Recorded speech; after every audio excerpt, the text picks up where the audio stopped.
Hello, lovies. So today is day 4 of the 21-day meditation challenge that I have challenged everybody to do with me. I've been doing the 21-day meditation challenge with Deepak and Oprah for, I don't know, it's been a couple of years now. And it's so enlightening and profound because, it really helps you to um, live in the present and focus on really what's important to you. So I don't want to prolong anything. Today, day 4 dealt with fulfillment holds the key. And I used to speak about fulfillment a lot because, of course, I studied it. And I've been studying it for the last 11 years. And the centering thought for today was, in fulfillment, I lack for nothing. How awesome is that? And it brought me back to the first quote I had to learn when I went through my mentoring. And it was to give everything and require nothing. And I didn't know what that meant, in my late 20s, like give everything and require nothing. Because we live in such an entitlement world, and we live for acceptance and appreciation and acknowledgement. You know what I'm saying? But when you begin to live a life of fulfillment, then you don't really need that validation anymore. You validate yourself. You know what I'm saying? And let me close this because the sun is treacherous today. It's so chilly out here in Texas, but the sun is beautiful and it's shining. So, I don't have any lights, so I'm gonna have to open that back up.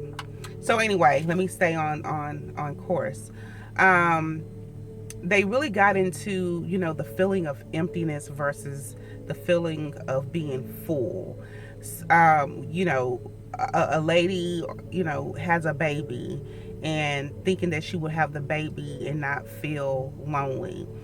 But in essence, you have mothers, who have bared 3 and 4 kids and they still feel lonely.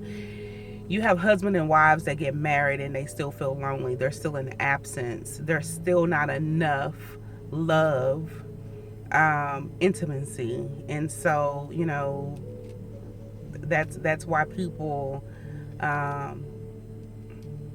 commit adultery, and that's why people, cheat. So we're all far from being perfect, but when you're living in the present and when you're living in the now of knowing, why you are doing what you're doing, or why you are yearning what you're yearning for, that's when you can have the consistency of being on the road to fulfillment. Because you have to learn how to ask yourself, like, what am I truly hungry for? Like, what am I truly seeking? Through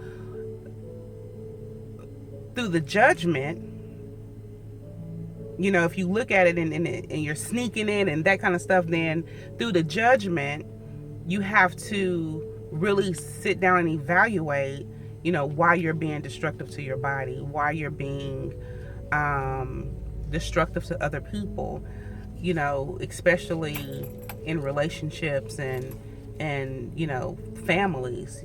Families hurt other family members more than they hurt a friend. So we have to just really focus through all of this, and day 4 helps you with that. Day 4 helps you with taking that feeling of emptiness and turning around and have a feeling of fullness, because we know that there are many kinds of hungers, but there's only one state of fulfillment. So if you can gather that, if you can really embrace it and practice it, I promise you, you will have just a happier life. I am the most happiest today than I was yesterday. Every day I strive to really self-reflect and put myself in a present emotion and state. Even when I'm on some foolery. You understand what I'm saying? Because I'm not perfect. I've told y'all that over and over again. I am so far from perfect. So even when I'm on some foolery, I know why I'm on some foolery. And whether or not I choose to deal with it at that present time, which we should always deal with it, but I'm in full awareness. I'm in full consciousness.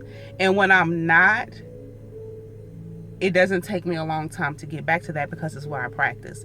So practice what you preach is what I'm saying. If you want to live a better life, you have to start doing different things. So people used to tease me, oh, you know, only white people meditate and yoga. Shit. I mean, hey, I saw it working for other people, so I was like, let me try it. When I first studied Kabbalah, you know, that was like in my family, oh my gosh, you know, what is it? It's a way of life. It's the principles of living with compassion and humility and kindness. And so I was struggling spiritually and I needed something. So I had to try something different, and it works for me.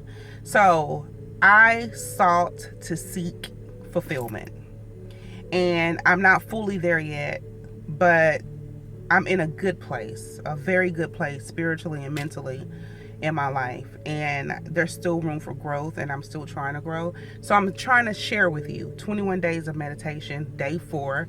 Check it out. It has been phenomenal up till this day. So just remember that in fulfillment, I lack for nothing. Regardless of if you're not making enough money, if you're not where you need to be in your career, if your body is not where you want it to be, just be present with yourself and just embrace and accept where you are now. And then you create where you want to be mentally so the vision can manifest when it needs to manifest. Because some things we have complete control over. We're just too freaking lazy to get it done.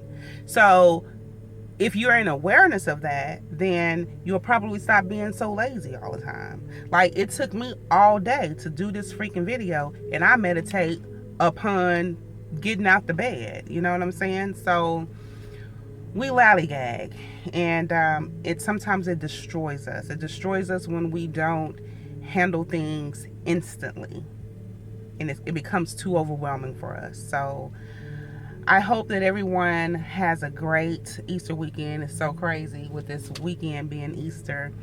I have a great weekend planned. My best friend, my person, she'll be 40. So we have something planned every day starting on tomorrow. So I need to rest so I can prepare.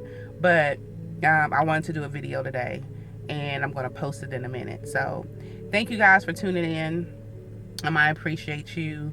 And many blessings to everybody. Remember to give everything and require nothing. It may not mean anything. It may mean, sound stupid, or it may not mean anything to you right now. But when you start practicing fulfillment, you'll know exactly what I'm talking about. Peace out.